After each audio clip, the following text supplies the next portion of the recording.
எங்கள் வீட்டில் கருவேப்பில் பொடி நாங்கள் அரைக்க போகிறோங்க. நான் இப்போ கருவேப்பில் பொடி அரைச்சி வச்சுருப்பேங்க. அது இன்றைக்கி முடிஞ்சிச்சு. அதனால் எனக்கு ஃப்ரெஷ்ஷாக கருவேப்பில் கிடச்சிச்சுங்க. அது கருவேப்பில் அரைக்க போகிறோங்க. இந்த கருவேப்பில் வந்து ஒரு 3-4 கைப்பிடி அளவு இருக்குதுங்க. இதுக்கு தேவையான பொருட்கள் என்னென்னாங்க, இது கொஞ்சம் ரொம்ப வெயிலெல்லாம் இல்லைங்க, கொஞ்சம் வீட்டுக்குள்ளேயே கொஞ்சம் நல்லா ஈரப்பதம் போகிற வரைக்கும் கொஞ்சம் உணர வச்சு எடுத்து வச்சுருக்குறேங்க.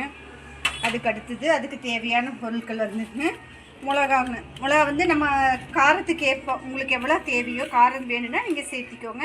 எனக்கு வந்து நான் ஒரு 5 மிளகா மட்டும் எடுத்துருக்குறேங்க. அது கூட ஒரு 50 கிராம் மல்லி எடுத்துருக்குறேங்க. அதுக்கப்புறம் ஒரு 50 கிராம் கடலைப்பருப்பு, ஒரு 50 கிராம் கருப்பு உளுந்துங்க, சீரகம் 50 கிராம், இது எக்ஸ்ட்ரா இருக்குங்க, நாங்கள் பாதி எடுத்துடுவேன். அப்புறம் மிளகு ஒரு 50 கிராமுங்க. அதுக்கு அடுத்தது சின்ன புளி கொஞ்சம்ங்க, வெள்ளை எள்ளு இது வந்து நான் போடுவேங்க. உங்களுக்கு விருப்பம் இருந்தால் அதை நீங்கள் சேர்த்திக்கலாங்க, இல்லைன்னா விட்டுறலாம். இது ஆப்ஷன் தாங்க, கட்டாயம் கிடையாது. ஏன்னா நான் போட்டு இதை அரைப்பேங்க. வெள்ளை எள்ளு கொஞ்சம் ஒரு 50 கிராம். இதெல்லாம் நல்லா பொன்னிறமாக வறுத்துங்க எடுத்து வச்சுட்டு அதுக்கப்புறம் கருவேப்பில் வறுக்கணுங்க.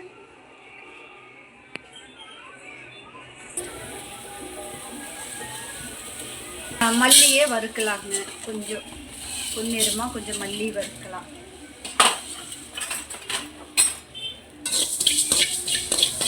எல்லாமே கொஞ்சம் பொன்னிறமாக கொஞ்சம் கொஞ்சமாக இது பண்ணி வறுத்துட்டு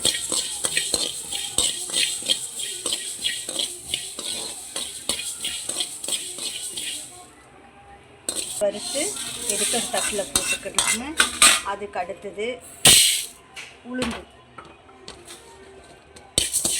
போட்டுங்க, அதே மாதிரி கொஞ்சம் பொன்னிறமாக வறுக்கணும்.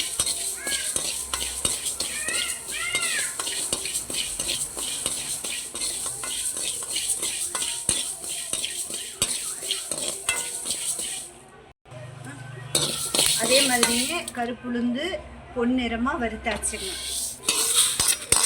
அதுக்கு அடுத்ததுங்க கடலைப்பருப்பு போடுறோம்.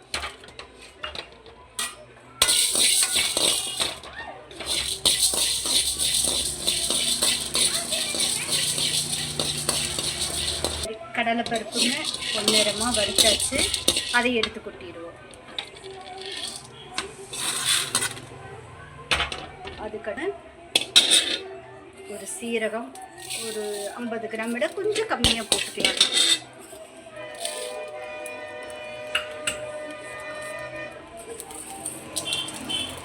அது கூட மிளகு கொஞ்சம், மிளகு ஒரு 20 கிராம்.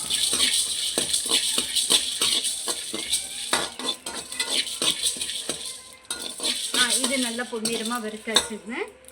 இது எடுத்து கொட்டிக்கலாங்க. அடுத்ததுங்க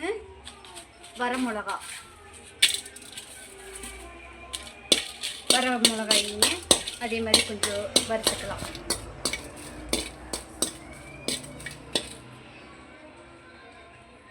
அடுத்தது புளியை கொஞ்சம் நல்லா வறுத்து எடுத்துக்கணுங்க.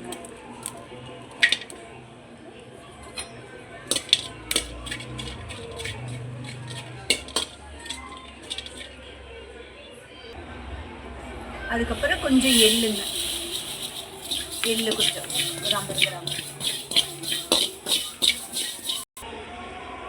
அடுத்ததுங்க எள்ளை பொன்னிறமாக வறுத்துட்டோம். எல்லாம் வறுத்து கொட்டியாச்சுங்க. இது கூட அடுத்தது கொஞ்சம் ஒரு கைப்பிடி கல்லுப்பு, பெருங்காயத்தூள். மெயின் இதுக்கு பெருங்காயத்தூள் தான் நல்லா வாசனையாக இருக்குன்னா பெருங்காயத்தூள். இதை கொஞ்சம் லைட்டாக சூடு பண்ணி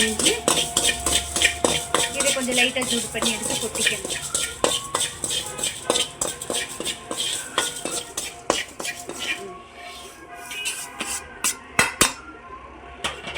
அதுக்கு அடுத்ததுங்க கருவேப்பில்லை வந்து ரொம்ப நேரம் இது வணக்கணும். கொஞ்சம் மிதமான ஜூஸில் வச்சு நல்லா எடுத்து கருவேப்பில்லை உடையிற அளவுக்கு கருவேப்பில்லை வறுக்கணுங்க.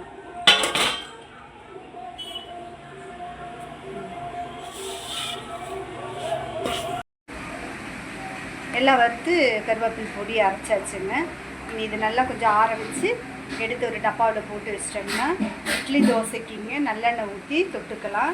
சுடு சாப்பாட்டில் போட்டு பிசைஞ்சு சாப்பிட்லாங்க. நல்லா டேஸ்ட்டாக இருக்குது. உடம்புக்கும் ரொம்ப நல்லதுங்க கருவேப்பிலை பொடி.